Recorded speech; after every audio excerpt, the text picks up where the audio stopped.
नमस्कार, हरियाणा न्यूज देख रहे हैं आप और मैं हूं आपके साथ विनय चौधरी। हर बार की तरह इस बार भी हरियाणा विधानसभा चुनाव के बाद से ही कांग्रेस ने ईवीएम पर सवाल उठाने शुरू कर दिए, लेकिन कुछ दिन मामला शांत रहा और एक बार फिर से हरियाणा में ईवीएम को लेकर सियासत गर्मा उठी है।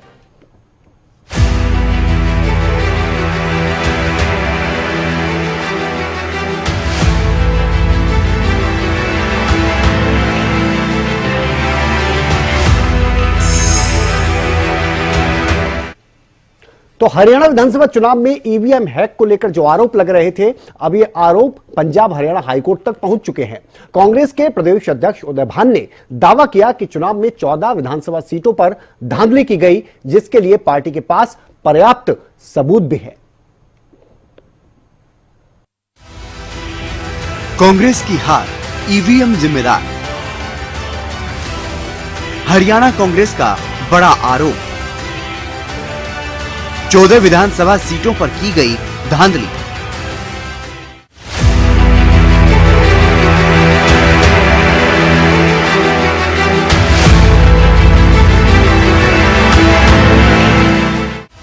हरियाणा विधानसभा चुनाव में मिली हार को कांग्रेस पचा नहीं पा रही है।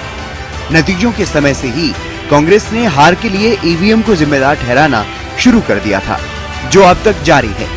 कांग्रेस प्रदेश अध्यक्ष उदय भान हार के लिए पूर्ण रूप से ईवीएम को दोष दे रहे हैं। उनका कहना है कि बीजेपी ने ईवीएम को हैक करके चुनाव में धांधली करके जीत हासिल की है। प्रदेश अध्यक्ष उदय भान ने प्रेस कॉन्फ्रेंस कर कहा कि उनके पास ईवीएम को हैक करने के पर्याप्त सबूत हैं। कांग्रेस को हराया गया।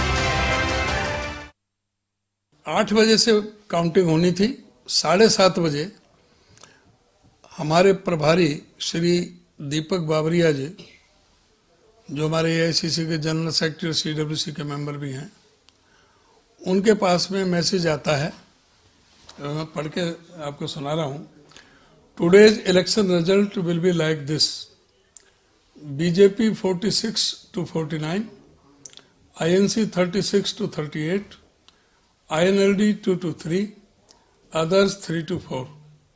The list of seats on which BJP has set the frequency is as follows: कालका, घरौंडा, असंध, राई, Kharkhoda, Safidon, Uchana Kalan, Bhadra, Dadri, Mahendragarh, Hodal, Badkhal, Gohana, Narwana.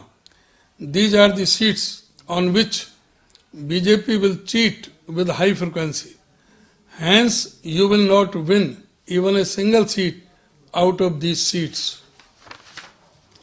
These are all manipulated seats which Congress won, but BJP has changed the results by uploading data files in EVM.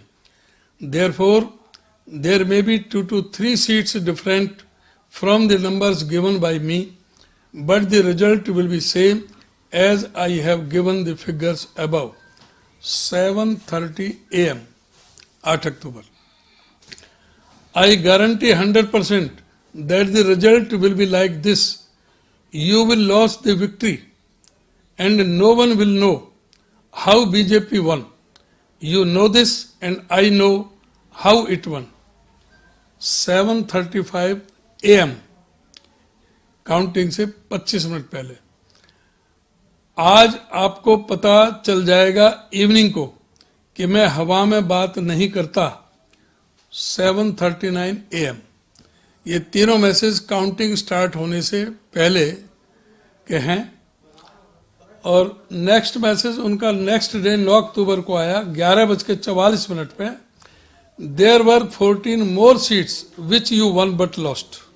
तो sir ये अगर उसी दिन 8 तारीख को जब ये आया मैसेज, तभी प्रेस कॉन्फ्रेंस बाबरिया जी कर देते या ये मैसेज हमें फॉरवर्ड कर देते, तो हम उसी समय प्रेस कॉन्फ्रेंस कर देते और ये सारी जनता के सामने, सारे मीडिया के सामने ये ईवीएम का सारा बेनकाब हो जाता।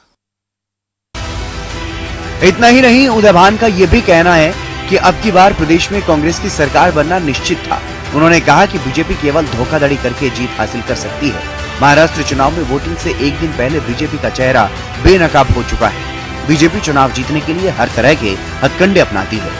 उदयभान ने दावा किया कि चुनाव में 14 विधानसभा सीटों पर धांधली की गई, जिसके लिए पार्टी के पास पर्याप्त सबूत है। हरियाणा कांग्रेस का नया दावा क्या है? कांग्रेस ने जिन 14 सीटों पर ईवीएम हैकिंग का दावा किया है, उनमें 4 सीटें ऐसी हैं जिन पर जीत हार का अंतर 3000 से कम है। एक विधानसभा सीट तो ऐसी भी है जिस पर बीजेपी उम्मीदवार ने महज 32 वोटों से जीत दर्ज की है। वहीं इस मामले पर कांग्रेस की लोकसभा सांसद कुमारी सैलजा का भी बयान सामने आया। उन्होंने कहा कि कांग्रेस की हार के कई कारण हो सकते हैं। पार्टी अभी हार के कारणों का विश्लेषण कर रही है। तो हार के कारण हैं, उसमें कई कारण हो सकते हैं। बाकी इसका विश्लेषण तो पार्टी के अंदर किया जा रहा है। उम्मीद सबको थी, ये मैं नहीं कहूंगी कि भाई ये नतीजा ऐसे, निराशा सबको हुई है, जनता को भी हुई है, हमको हुई है, हमारे कार्यकर्ता को सबसे ज्यादा हुई है, क्योंकि अब 15 साल देख रहे हैं कि 15 साल हम विपक्ष में रहे। तो जो कारण है और जिसको जिम्मेवारी लेनी चाहिए उनको तो सबको लेनी भी चाहिए।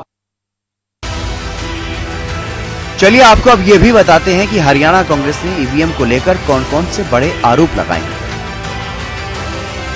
हरियाणा कांग्रेस का पहला आरोप, हरियाणा विधानसभा चुनाव के नतीजे ईवीएम हैक करके बदलने का अब बड़ा आरोप कांग्रेस ने लगाया है। उन्होंने कहा कि 8 अक्टूबर को चुनाव के नतीजों से पहले कांग्रेस के हरियाणा प्रभारी दीपक बाबरिया को एक मैसेज मिला था। इस मैसेज में 14 विधानसभा सीटों को ईवीएम को हैक करके बीजेपी जीतेगी, यह दावा किया गया था। हरियाणा कांग्रेस का दूसरा आरोप, उदयभान ने कहा दीपक बाबरिया को आशंका है कि अगर वह उस व्यक्ति का नाम लेंगे तो उसका मर्डर हो सकता है, इसलिए वो उसका नाम नहीं बता रहे हैं। उदयभान ने कहा कि चुनाव आयोग में कांग्रेस ने शिकायत की थी, लेकिन कोई वहां से कार्रवाई की उम्मीद नहीं थी। चुनाव आयोग पहले ही सरकार के इशारे पर काम कर रहा था। बहरहाल जब से कांग्रेस चुनाव हारी, तभी से ईवीएम पर लगातार हार का ठीकरा फोड़ा जा रहा है।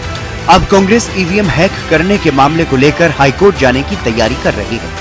ऐसे में देखना होगा कांग्रेस को हाईकोर्ट से क्या कुछ जवाब मिलता है। Bureau report, Haryana news.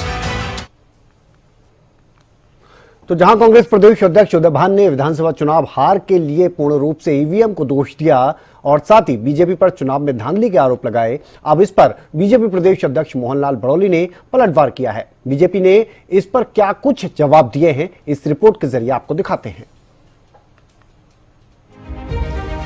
Congress के आरोप, बीजेपी का पलटवार। बीजेपी प्रदेश अध्यक्ष मोहनलाल बड़ौली का बयान, कांग्रेस ने लोकतंत्र को हमेशा कमजोर किया।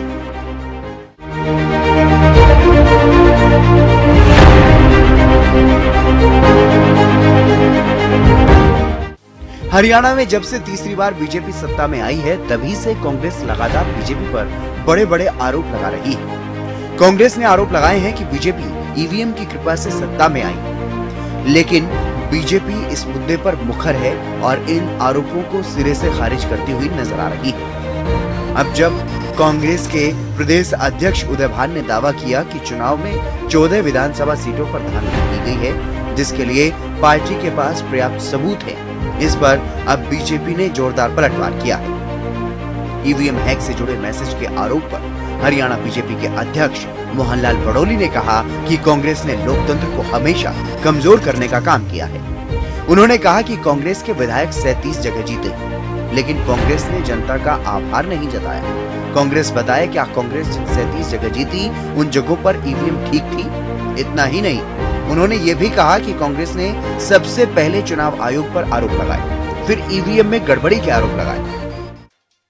दीपक बावरिया ने सारी चीजें लोगों को कह रहे हैं, मीडिया के सामने कह रहे हैं, सार्वजनिक रूप से कह रहे हैं, और कांग्रेस के बड़े नेताओं ने सार्वजनिक रूप से मंचों से भी बयान दिए थे और संविधान को हाथ में लेके बयान दिए थे कि भारतीय जनता पार्टी की सरकार बनेगी तो वो क्या करने वाले हैं। और उन्होंने आरक्षण को लेकर भी समाज में एक भ्रम फैलाने का काम किया।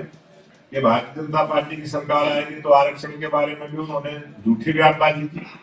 तो ये कांग्रेस पार्टी के स्वभाव में है, वो कोई ना कोई बात कहते हैं। और जब राहुल गांधी जी अमेरिका में गए और एक मीडिया के सामने उन्होंने उस बात को माना कि कांग्रेस पार्टी सत्ता में आएगी तो एससी और ओबीसी समाज के लिए जो आरक्षण है उसको खत्म करने का काम करेंगे, ये मीडिया के सामने अमेरिका में कहा।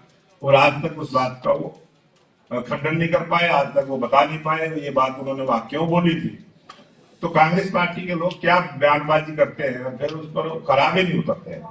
आज उनके प्रदेश के अध्यक्ष चुनाव हार गए हैं, उस चुनाव हार गए हैं तो कम वोट मिली है, कम वोट मिली है तो संविधान के अंदर जो लोकतंत्र को जो वोट को अधिकार प्रत्येक वोटर को जो दिया है उसका सम्मान तो करना चाहिए कांग्रेस के लोगों ने।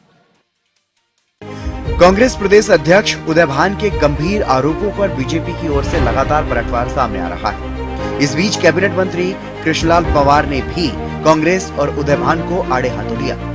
उन्होंने कहा कि कांग्रेस अपने कार्यकर्ताओं का मनोबल बढ़ाने और हार की कसक को शांत करने के लिए ईवीएम का सहारा ले रही है। इनके पास कहने के लिए कुछ भी नहीं, इन्हें सपने में भी ईवीएम दिख रही है। 8 तारीख की काउंटिंग थी। 4 दिन पहले नायब सैनिक माननीय जो आज मुख्यमंत्री उन्होंने प्रेस कॉन्फ्रेंस की थी चंडीगढ़ में, और चंडीगढ़ में उन्होंने बड़े दावे के साथ ये कहा था, कॉन्फिडेंस भी होता है कि भारतीय जनता पार्टी पूर्ण बहुमत से सरकार बना रही है और कांग्रेस के लोग ईवीएम पर सवाल उठाएंगे। उन्होंने वही किया। उसके बाद वो इलेक्शन कमीशन के पास गए। इलेक्शन कमीशन जाते उनकी जो बात थी उसको अस्वीकार कर दिया था। तो ये सारा देश इस बात को समझता है। ईवीएम के अलावा उनके पास अब कुछ नहीं है। उनको सपने में ईवीएम दिखता है, दिन में भी ईवीएम दिखता है। बहरहाल ईवीएम को लेकर कांग्रेस कई बार सवाल उठा चुकी है, लेकिन हर बार बीजेपी ने जोरदार पलटवार किया। इस बार भी बीजेपी का साफ साफ कहना है कि कांग्रेस अगर जीतती है तो ईवीएम सही है, अगर कांग्रेस हारती है तो कोई और जिम्मेदार है। ये मानसिकता सिर्फ हास्यास्पद ही नहीं बल्कि संदेहास्पद भी है। Bureau report, Haryana news. तो पिछले कुछ चुनावों के नतीजों को उठाकर देखा जाए तो कांग्रेस जब जब चुनाव में हारती है तो बस उसे ईवीएम याद आती है। कांग्रेस के बड़े बड़े नेता कई बार ईवीएम पर सवाल उठा चुके हैं, जिस पर पीएम मोदी तक ने यह साफ तौर पर कहा कि ईवीएम पर सवाल उठा रहे हैं, अपने ऊपर काम करें तो ज्यादा बेहतर होगा।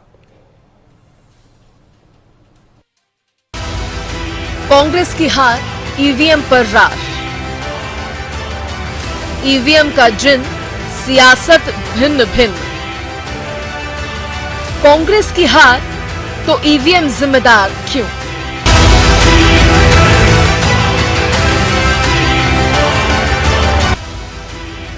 जब से देश में मोदी सरकार आई है तब से कांग्रेस हमेशा अपनी हार का ईवीएम पर ही दोष देती है। जब देश के प्रधानमंत्री नरेंद्र मोदी बने हैं तभी से कांग्रेस ईवीएम को निशाने पर लेती रही है।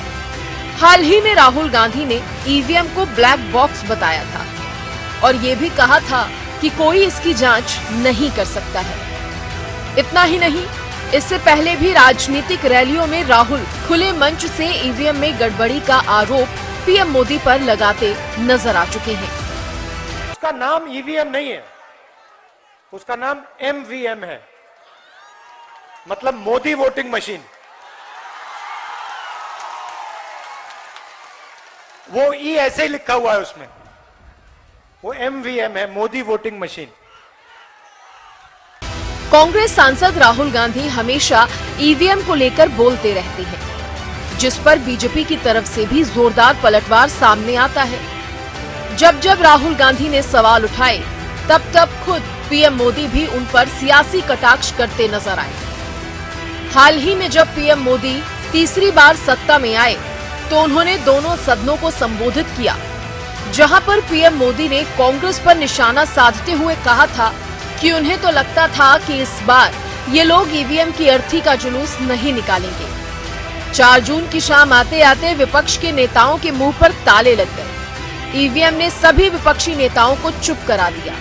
ये भारत के लोकतंत्र की ताकत है। मैं तो अपने काम में कुछ व्यस्त था, बाद में फोन फिर आना शुरू हो गए।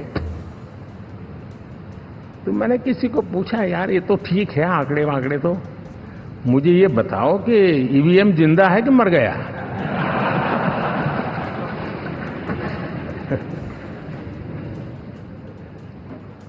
क्योंकि ये लोग तय करके बैठे थे कि भारत के लोकतंत्र और लोकतंत्र की प्रक्रिया के प्रति विश्वास ही लोगों का उठ जाए, और लगातार ईवीएम को गाली देना। और मुझे तो लगता था कि शायद इस बार वो ईवीएम की अर्थी का जुलूस निकालेंगे। ईवीएम को लेकर विपक्ष शुरू से चुनाव आयोग को टारगेट करता रहा है। यूपी के पूर्व मुख्यमंत्री अखिलेश यादव ने तो लोकसभा चुनाव में बम्पर सफलता मिलने के बाद भी ईवीएम पर भरोसा करने से इनकार कर दिया था। उन्होंने कहा था कि अगर उनकी सरकार भी बन जाती है तो भी वो ईवीएम पर भरोसा नहीं कर सकते। जाहिर है कि हरियाणा चुनाव हारने के बाद तो विपक्ष ने ईवीएम को लेकर एक बार फिर रोना शुरू कर दिया। इसीलिए हरियाणा चुनाव में मतगणना के दौरान ही ईवीएम को लेकर सवाल खड़े किए जाने लगे थे। उस दौरान कांग्रेस ने पवन खेड़ा ने कहा था कि हमने 20 सीटों की लिस्ट भेजी है, जिन पर उम्मीदवारों ने ईवीएम से वोट की गिनती को लेकर लिखित और मौखिक शिकायत दी थी। पवन खेड़ा ने कहा कि जो ईवीएम 99% चार्ज थी, उन पर कांग्रेस पार्टी की हार हुई। जो ईवीएम 60 से 70% चार्ज थी, वहां कांग्रेस ने जीत दर्ज की। यह हैरानी की बात है। इसी क्रम में कांग्रेस नेता राशिद अल्वी ने मांग की थी कि महाराष्ट्र में विपक्ष को बैलेट पेपर से मतदान के लिए दबाव बनाना चाहिए, न कि ईवीएम से, वरना महाराष्ट्र में बीजेपी सरकार और चुनाव आयोग कुछ भी कर सकते हैं। बहरहाल जब जब चुनाव में बीजेपी जीती है, तब तब चुनाव के बाद से ही ईवीएम का जिन लगातार सियासत की गर्माहट पैदा करता रहा है। कांग्रेस ईवीएम पर दोष की सियासत से हटना चाहती है, और जबकि बीजेपी ईवीएम के मुद्दे पर कांग्रेस के किसी भी आरोप को सच नहीं मानती। News desk, Haryana news.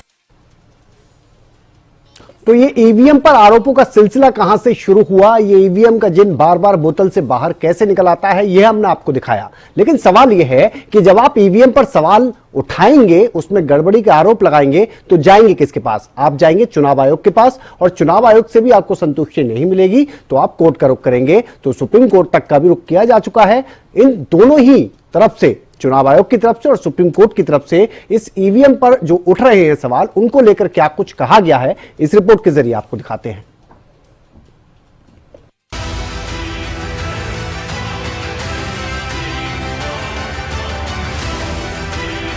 कभी ईवीएम बदल दिया, तो कभी ईवीएम हैक हो गया, तो कभी ईवीएम खराब हो गया, तो कभी मतगणना अधिकारी ने गड़बड़ी कर दी। कांग्रेस पार्टी हर चुनाव में कुछ न कुछ शिकायत जरूर करती है, लेकिन जैसे ही जीत मिल जाती है, जश्न का माहौल हावी हो जाता है, तो ये शिकायतें कहीं और पृष्ठभूमि में चली जाती हैं। हालांकि हार मिल गई तो शिकायतों का ये सिलसिला फिर जारी हो जाता है। कांग्रेस ने हरियाणा विधानसभा चुनाव में मिली हार का ठीकरा कुछ अलग तरह से फोड़ा। पार्टी ने इस बार बड़ी अलबेली वजह बताकर ईवीएम में हेरफेर का आरोप लगाया। कांग्रेस ने कहा कि कई मतगणना केंद्रों पर ईवीएम की बैटरी बाकी के मुकाबले ज्यादा चार्ज थी।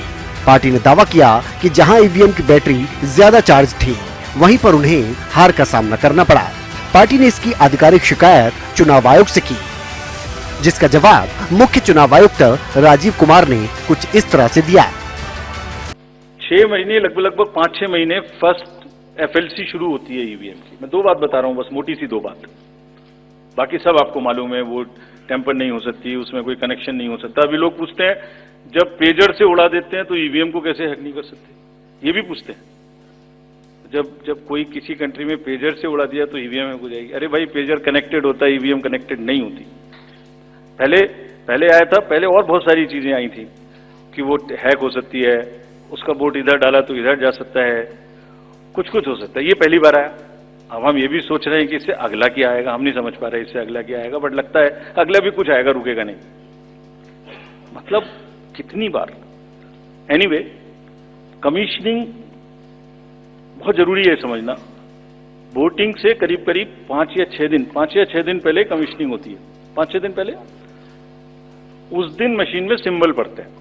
तो अब मशीन में अभी तक नई बैटरी उस दिन एक डाली जाती है और सील करके उस बैटरी पे भी कैंडिडेट के एजेंट्स के दस्तखत होते हैं। छोड़िए, मशीन पे तो होंगे ही होंगे, हमें भी नहीं पता, हमने भी पता नहीं कब बनाया था ये नियम, हमारे काम आ रहा है अभी कि वो बैटरी पर भी एजेंट के दस्तखत हो। इसके अलावा चुनाव आयोग ने कांग्रेस के रवैये पर आपत्ति जाहिर की और उसे सावधान भी किया। चुनाव आयोग ने 26 विधानसभा क्षेत्रों के रिटर्निंग ऑफिसर्स की रीवेरिफिकेशन रिपोर्ट का हवाला भी दिया। आयोग ने कहा कि पूरी जांच के बाद पाया गया कि चुनावी प्रक्रिया का हर चरण सही था और कांग्रेस उम्मीदवारों या एजेंटों की देखरेख में किया गया था। ये जानकारी 1600 पेज की रिपोर्ट में दी गई थी। चुनाव आयोग कांग्रेस समेत पूरे विपक्ष को साफ कर चुका है कि ईवीएम हैक नहीं हो सकते, लेकिन आपको ये भी बताते हैं कि इस मामले पर अब तक सुप्रीम कोर्ट ने क्या कुछ कहा था। दरअसल हुआ ये कि लोकसभा चुनाव 2024 के दूसरे चरण की वोटिंग होनी थी और उसी दौरान सुप्रीम कोर्ट ने वीवीपैट वेरिफिकेशन की मांग को लेकर सुनवाई की, जिसमें माननीय कोर्ट ने विपक्ष की सभी याचिकाओं को सिरे से खारिज कर दिया था। इसके अलावा बैलेट पेपर की मांग को लेकर दर्ज याचिका भी खारिज कर दी गई, जिससे चुनाव आयोग को भी बड़ी राहत मिली थी। इसके साथ ही याचिका में चुनाव को बैलेट पेपर से कराए जाने की मांग की गई थी, जिसको सुप्रीम कोर्ट ने खारिज कर दिया था। बहरहाल पहले भी सुप्रीम कोर्ट ईवीएम को सही ठहरा चुका है, लेकिन कांग्रेस है कि बस चुनाव हारते ही ईवीएम को दोष देने लगते हैं। ऐसे में देखना यह होगा कि ईवीएम की रार और कहां तक पहुंच पाती है। News desk, Haryana news. चलिए ये भी आपको बता देते हैं कि आखिर भारत की अगर बात की जाए तो यहां पर ईवीएम का इस्तेमाल कब से शुरू हुआ, इसका इतिहास क्या है, इस रिपोर्ट के जरिए दिखाते हैं।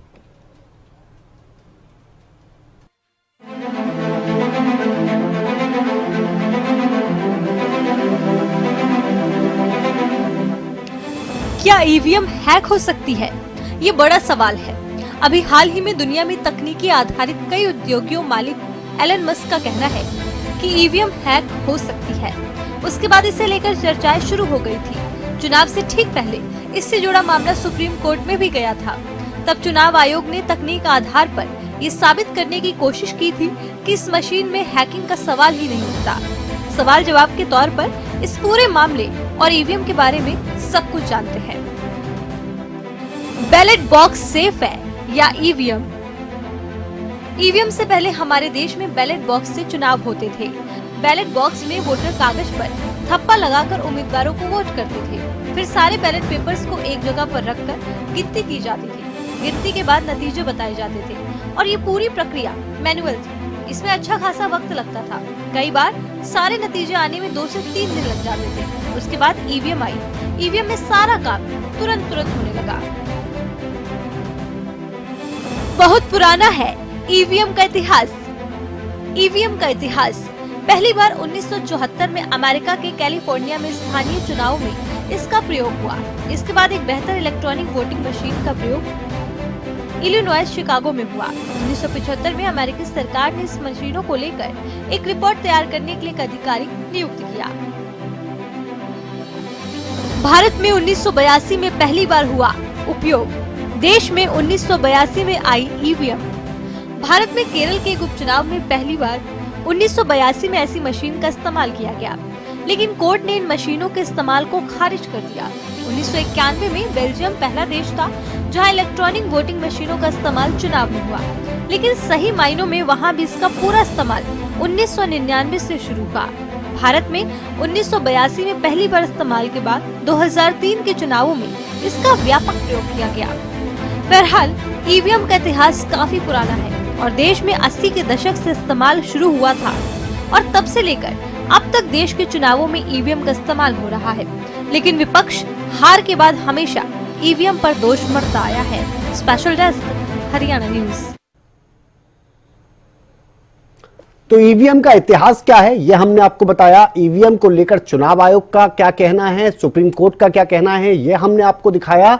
लेकिन कहते हैं कोई मुद्दा अगर एक बार राजनीति में आ जाए तो वो बहुत जल्द ही शांत नहीं होता, रह रहकर उस पर सवाल उठने लगते हैं, उस मुद्दे को उठाया जाता है। तो इसका भी अंत जो इस पर राजनीति हो रही है ईवीएम पर फिलहाल खत्म होती नजर नहीं आ रही। फिलहाल हमारी इस खास पेशकश में इतना ही। आप बने रहिए हरियाणा न्यूज के साथ। नमस्कार।